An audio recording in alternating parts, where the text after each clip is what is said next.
Oh, we welcome to the MDM show. Jody is supposed to be backstage, but she's coming on with us right away. So welcome to the MDM show. Today we have Jody Barrett here for with KB Stronger.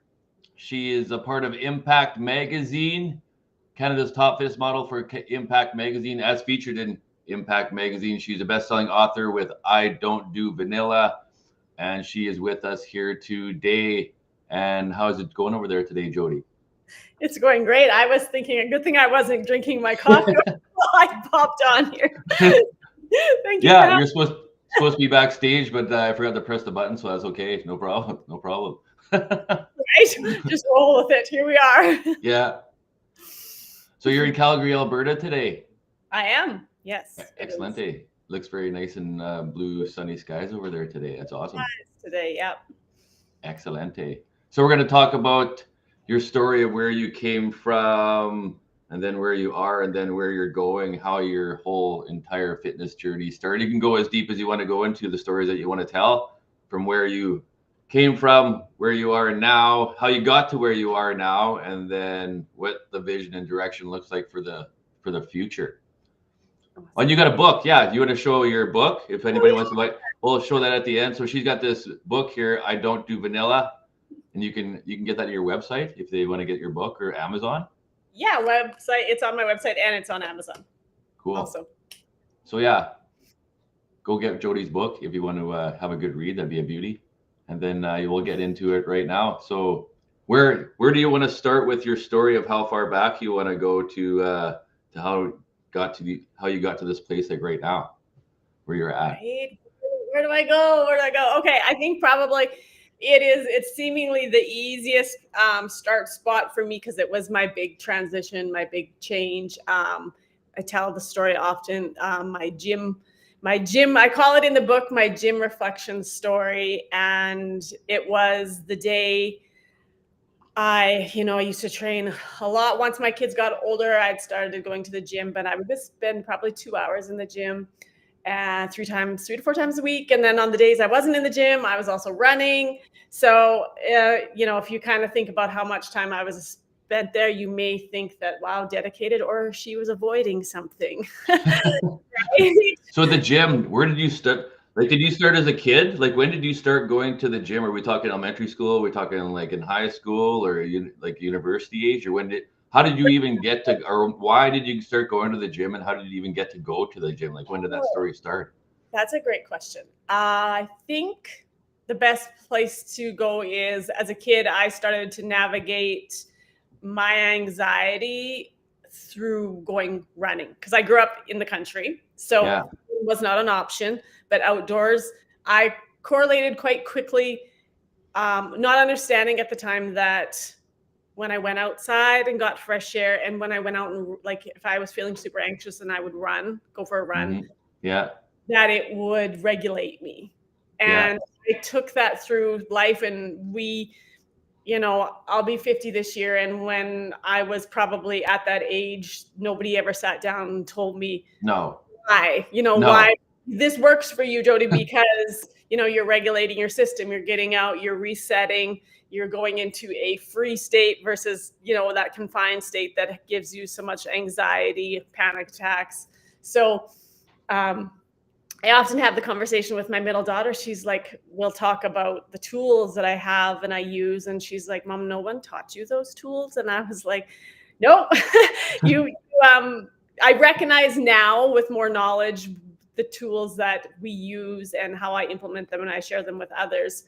But for me, a lot of things are like, I just stumbled onto them, thankfully, and able to hone them a little bit for myself and to help navigate through everything. So gym world didn't really, come into play with me until probably, I went to university, and I kind of went to the gym, but I was pretty active, like, with sports. So it wasn't even something then that I wish I would have known back then about training, lifting, because it would have helped me in my sports, my sports, right? It would have helped me be a stronger athlete, but and a stronger dancer. But really, the gym didn't really come into my world probably until I had kids. Who introduced, like, how do you remember the first day when you entered a gym, or how you got introduced to just the gym kind of process and how that, do you remember any of that, the first day or how that happened? Well, in high school, I do remember our coach, our basketball coach, being like, "Here's the gym. Here's some equipment." Yeah. Really, he like Yeah. encouraged us to do it. We're like, "Oh, really?" Yeah, We didn't I can really recall, definitely. Yeah. think much of it. So, but that probably would have been my first introduction. And then when I went into university and my kinesiology degree, of Mhm. course, you're training, you're building the programming and all of those such things. So that Yeah. was probably my real first introduction into doing that. Yeah. And then did you find that you were kind of alone in the gym, or did you have like friends that came with you, or you just kind of navigated it by yourself, or did you have like a little group of people that you went to the gym with, or you just met people at the gym and then that type of Yeah, I guess looking back on it, having this conversation, thinking about that, I've always been pretty. I don't want to say I'm a loner, but I uniquely, maybe I would be the word, is that I've never really needed that support system to get myself there, and I think because I learned at a really young age that when I felt off, because I would use it to regulate myself, when I felt off, I would just go yeah. do it. And I never had anybody when I was younger to say, "We know you're stressed out. Go for a run, get outside." Right. So Yeah. I had that ingrained in me at a very young age. And looking Wow. at it now, that was for me, it was a safe place to go to reset. Be free. Yeah, reset, be free, and get rid of stress and anxiety. And then that's what you bring to your routines now, because you're so disciplined, you're in great shape, you look good, and then you bring that to your clients. You ingrained that at a young age, and you did it by yourself out of your own accord, and no one really had to push you, but you found that this is the way to relieve stress and to get healthy and to clear my mind and to do all that. So that's like sweet. Yeah. Yeah. Yeah. So the part for me was when I go back far to the gym reflection story was I used training to navigate always. In that day in the gym, I looked at my reflection in the mirror and I couldn't lift anything. And it was Hmm. such a disconnect for me because I looked in the mirror and I see my reflection and like I see this woman who's strong, capable, fit, and momentarily terrified because the only thing that worked for me was lifting a weight to reset. Hmm. And it was just such a moment where I went, number one, I have no desire today to lift a weight. And everything in that room, Yeah. and I look around because I literally could take myself back. I looked around like everything looks so heavy, but it Yeah. was everything inside me that was so heavy. Wow. Yeah. So I grabbed my bag and I left that day and I went for a walk and I ended down by the park, walked onto the bridge overlooking the water, thinking um, I was so sad inside. And Hmm. when I used to write about this story, I used to say I was so broken that day, and I felt like that for a long time, but I think over time I realized it was actually the day that I got brave to like own my stuff, like really own it. And Yeah. that day I asked myself a lot of hard questions, and one of them being, was I worth what I wanted to go after for myself? Being a mom of 3 kids and being married at the time, we stay with things to appease others, and when we love people we navigate those roads. And for me that day, I knew that I had to leave my existing marriage, and I was a question I asked, if I was worth it. Like, Hmm. was I worth it? Was I worth disrupting other people's lives, or do I just carry on? And Hmm. I just prayed. I prayed that I could move forward, and I knew it would be probably rocky waters. Probably didn't realize how rocky, which I'm super grateful for, because I think sometimes walking forward unknowingly gives us the courage to do it. Because if we would see some of the stuff that we'd have to go through, probably we may change our thoughts. Yeah, definitely. Because, yeah, so you were able, from what I've seen here right now, you were able to actually see that in your mind of that day when you're at the gym, and then you said everything looks heavy. So the weights looked heavy, and then what was going on in your mind is heavy. So it was kind of symbolic of what was going on in your mind and your heart, and the weights looked heavy, and then stuff was heavy in your life. So you kind of exited out of that, and then you found reflection in nature to kind of make a decision that you had to change something, and then you wrestled with that for a little bit, and then you made that decision. And how did that transition kind of go for you? You mentioned it's a little rocky. You might not have made it if you knew all the challenges, and then that makes you stronger into, like, now you're KB stronger, and right. then and then how did that decision that you make that day from there to where you are now, how did that kind of go? Yeah, well, it was a journey, because it was the rocky waters that I would never wish upon anyone, but I would never take them away from me either, because it's built me who I am today. I had to learn a lot of lessons, still learning a lot of lessons, but it allowed me to, I see people who carry things. When I train with people physically, I can recognize when life is heavy, because they lift different. Oh, yeah. Oh, absolutely. And it's a thing for me too. I'm so grateful to my training, because I think my training got me to that day, was strong physically, but it allowed me to actually look at my reflection and go, okay, you're physically strong. It's that inner strength that we need to work on now. Mm-hmm. And I still kept moving, but my training schedule changed, because it needed to change, because I recognized the fact that I was avoiding things. Mm-hmm. And just all of that I was able to take forward. And I always say this, I say it lightly, but I don't mean it lightly. Like I always say, and I say it, but it kind of catches me off guard. Training saved me. Wow. And it was something that I was learned from at a young age to go, like, having this conversation with you today, and you said about going back out to nature. I'm like, mm-hmm. I actually had to get outside. Mm-hmm. And I can reflect and correlate that when I was younger, I would go outside because I could breathe better. Yeah. Right. Yeah. So you kind of get one with nature. Yeah. Because it's so important. Right. And for me, it was like, like that, just that whole journey of, we go to our roots always. Mm-hmm. And that's why when we have stuff within our roots and our background that maybe we have to work on a little bit more and change how we think and our thinking patterns. So it's been really good for me, because you come here today, you get here today, and I just finished a 6-week project with a group of women, and it's, so many of us want to change. We know that we need to make a change. Often we don't even know how, right? Mm-hmm. So it's like we're struggling physically, we're struggling mentally, and it's like I got this big struggle and I don't even know, I don't know where to start. Yeah. So, I've been blessed to, go through the rocky waters, and I think now be able to stand on the other side and go, okay, how can I help others cross the waters, right?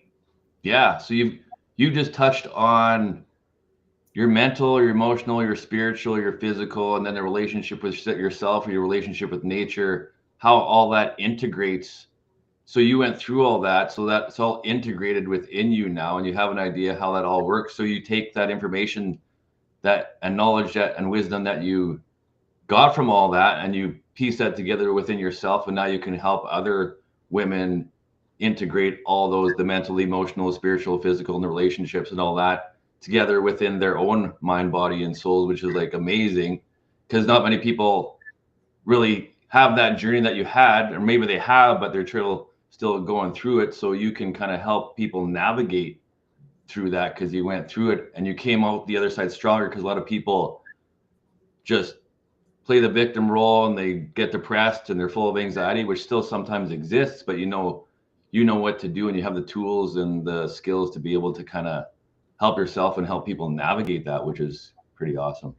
Yeah, and I don't think it's ever sitting here going, oh yeah, you figured out, you went through it. It like those things still exist, the anxiety, the feeling. I said about a year ago, that feeling of that panic attack when I woke up that one morning, because I had a big year of transition in 2024, and waking up and going, oh my God, like I'm gonna freak out.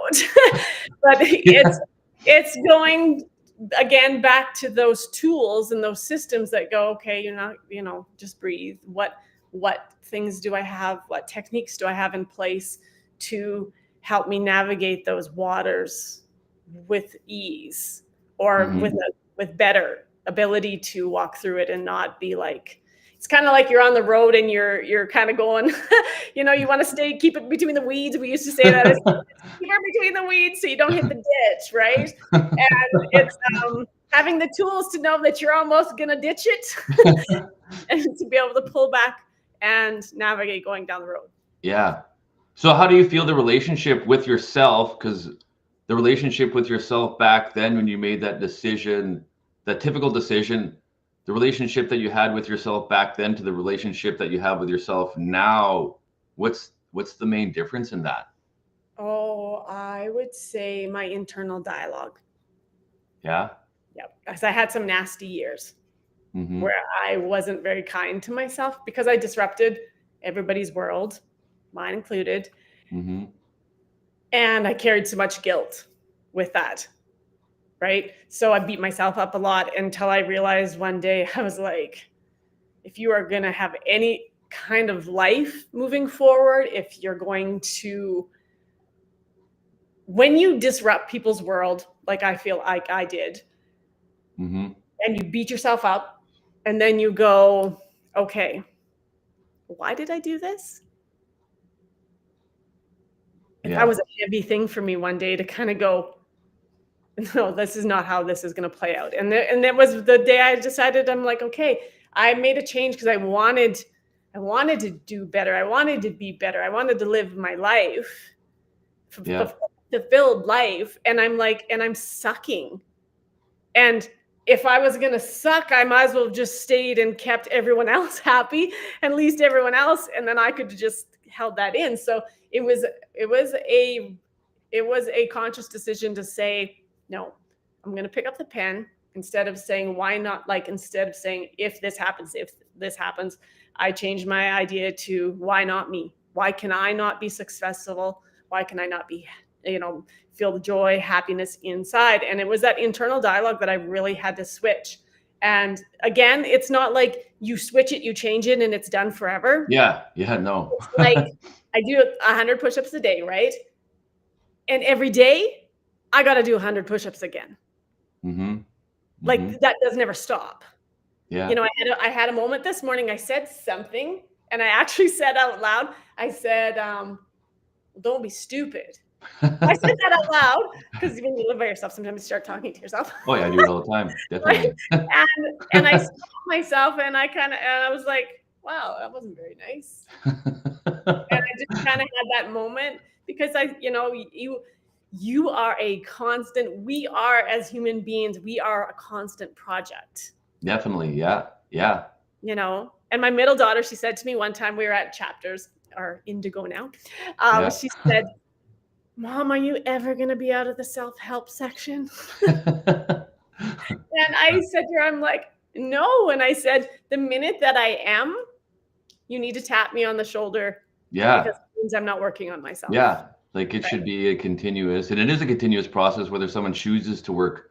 And it's just the fact that you are working on yourself and you chose to work on yourself, because not many people even think that they need to work on themselves. But I believe every human being should continually be working on themselves and all the aspects. There's 6, 7, 8, 9 major aspects of people's lives that they are doing, whether they are aware of it or not. And if they can, consciously be aware of what they're thinking, it all starts up here with their mind, and then being in control of your emotions, being in control of and you're not totally in control because there's circumstances that are outside of our control, but being in control of what you think, and then the emotions that get triggered in different situations when you're out in the world, and then how to navigate those emotional triggers and remain calm if you can, or like to have a response that might be pleasing to people around you, as opposed to like, yeah, it's quite interesting how you've navigated all that and integrated all that to what you're doing right now. And then how did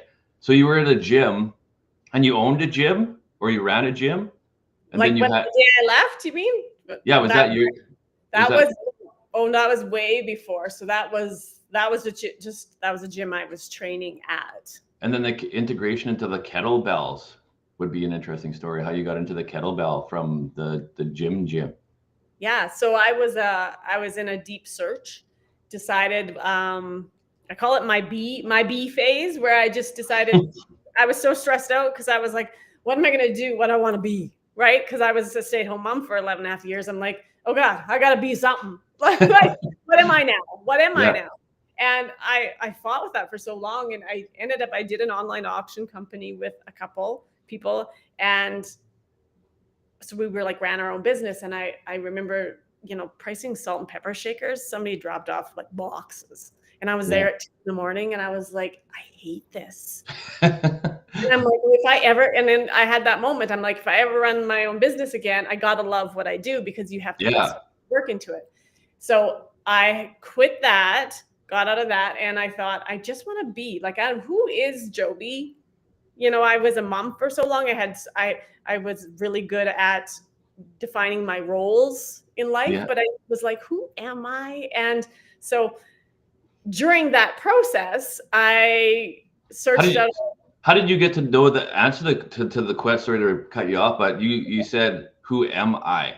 And not many people ask themselves that question, like, who am I? Why am I here? What's my role, and what makes me happy? So how did you even get to ask yourself that question, I guess, is my question. Right. I think it was because I'd started this online auction and I realized I didn't like it. I'm like, I really thought I call it my second chance to write my story. And I was like, after that didn't work out. And when I was that phase, I drank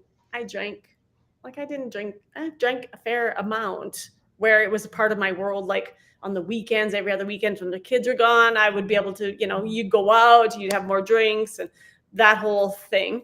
And I was like, just really trying to figure out who I was, because I had to find, what I was going to do for the rest of my life. And in that process of being, I realized I needed to find stillness. Mm-hmm.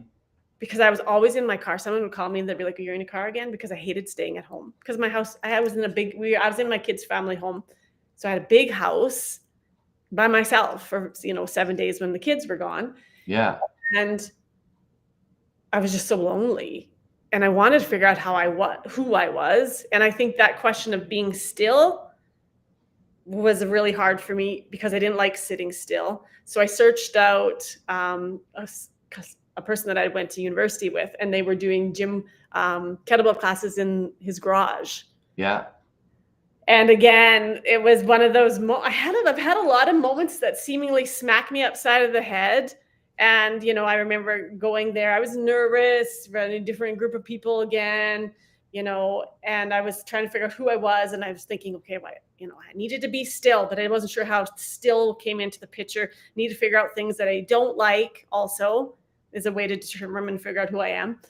But the stillness came the day I picked up the bell, and I was swinging the bell, and I felt grounded.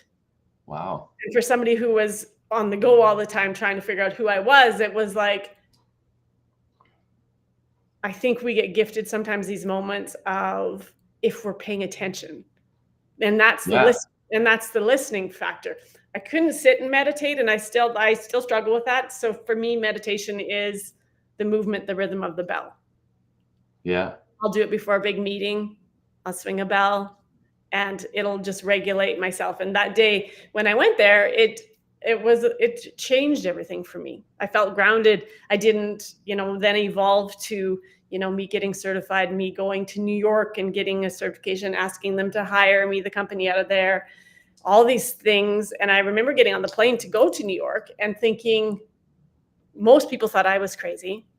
Yeah, right? that happens. They're like, Definitely, oh, she's 41, getting on a plane to go to New York, never did big trips by myself, going after this big, wild, crazy idea. yeah. And I just remember sitting on the plane, terrified, scared, but excited, and knowing that just again, having a knowing inside that the kettlebell might not, in my brain, I was like, it might not be my end game or Yeah. the thing about what is going to encompass my world. But I did know that it would allow me some type of vehicle to do what I needed to do, my purpose. Yeah. Because not many people talk the way you talk, in the fact that, okay, you're searching for yourself. And how did you, I don't know if you explained it or I wasn't listening, like, because most people don't search for themselves. They don't find the meaning of their life. They don't like ask the question, who am I and why am I? So I guess I asked you this, but you kind of answered it, but it's like, was there like a moment, or was this the continual process of like, who am I?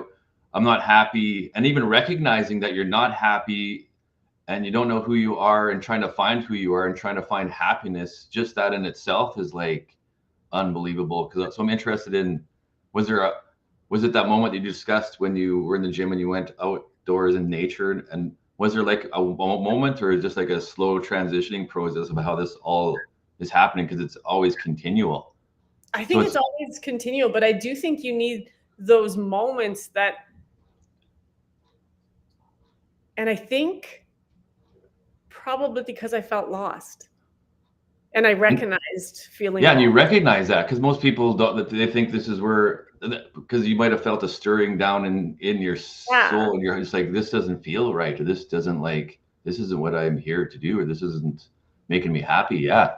And I remember my kids, they're like, wow, you like, because they were talking about when I left my marriage, they're like, you snapped. Like, just done, right? But Yeah. and I remember saying to one of them, I'm like, I didn't snap. Yeah. Leaving was the not snapping. Because I remember talking to my mom one time, and I remember saying, I felt like I was a ball of elastics. And if somebody just pulled it, and they would just all snap. Yeah. Yeah. And I was just like, I need to do something. And maybe I don't give myself a credit enough in my younger years to being in tune to myself. But I do remember and thinking that I felt lost, and I didn't want to be like, and I think we're all lost to some extent always, right? We're going to just go doing our best. Yeah. But I really wanted to, when I went through this whole process, it was like, I gifted myself the ability to think big and open my eyes and look through a different perspective. And I talk about perspective a lot. And I think I have a really childlike perspective of, I like to look at things like my view. I got the mountains and appreciating that and looking at things with wonder again. Like, I would go for walks and I would see a rose bush and I would actually pause and go smell the roses. You know, all those things that they say to us when we're younger, that we roll our eyes at because we're like, stop and smell the roses. Yep. So you've actually, definitely, Thanks, Grandma, for that. But you know, I think if you do, but you do have to slow down and you have to go quiet. And I did have an uncle that was quite gracious, that said to me one time, he's like, you need to find stillness. Because you'll never understand yourself if you're going Mach speed. Yeah. You'll never be able to hear the whispers that, you know, that you get told. Like, if I never ever slowed down enough, I would have never known, you know, that my love for the kettlebell would help me connect with others and help them navigate. Like, you have to be able to listen. Yeah.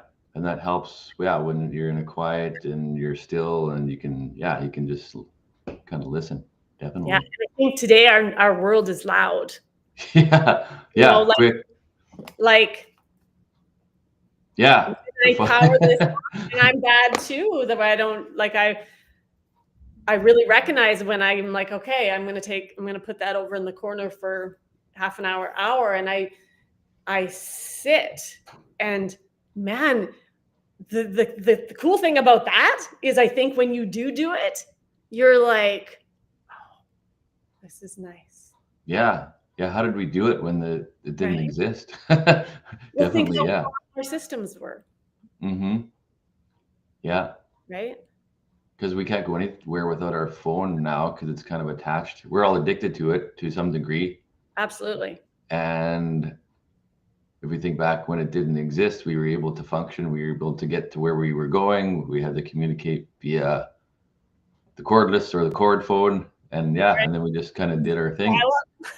We had to, yeah, we had to write a map if someone was explaining to get to their place. We had to write it down or something or follow a map. Yeah.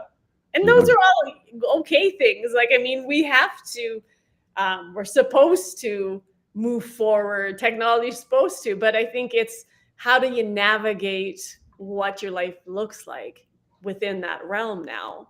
Because mm-hmm. it needs to change too. Yeah. Yeah. Awesome. So where do you see yourself going from here now? You've got all this stuff going on. Where do you see yourself in 5, 10, 15 years from now? Oh, goodness. Or can you see yourself that far down the future? I don't know. You know, it's you can do crazy things in 5 years. You kind of go, wow, I wonder where things will be, in Yeah. 5 years. I know, I train a lot and I still train, clients a lot. That dynamic, I'm looking to go doing some more speaking. Training will always be part of my world. Mm-hmm. Um, Working at, doing retreats, because I am also a big believer in, getting people out of their space Oh yeah, definitely. allows them to look at their life differently, right? So, retreats is definitely I have I have a plan for a retreat along with some speaking engagements. So I'm working on that, and yeah, I think sky's always the limit, but you got to take time to dream. Yeah. Sweet. I like that. So Mhm. if people wanted to work with you and wanted to contact you or wanted to like figure out more of how they can get what you have, how would they go about doing that?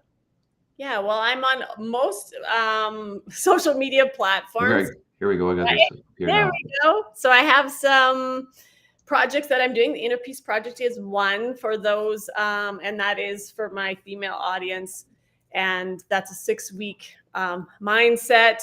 You have to do movement, but you choose your movement. Just in, for those who kettlebell doesn't always, it's not everybody's thing. So I just ask in those 6 weeks, you do a type of movement. I do give you some mobility and some Zen-like movements to add in. So that one's starting at the end of the month. My Start Strong program is 12 weeks of training, and you access that on your own, starting with beginner body weight, intro bells, and you get a touch point with me weekly to keep you on track. And I'm currently also doing some private training for clients, and for that realm, I do request that you do 3 months minimum or Yeah. 6 months.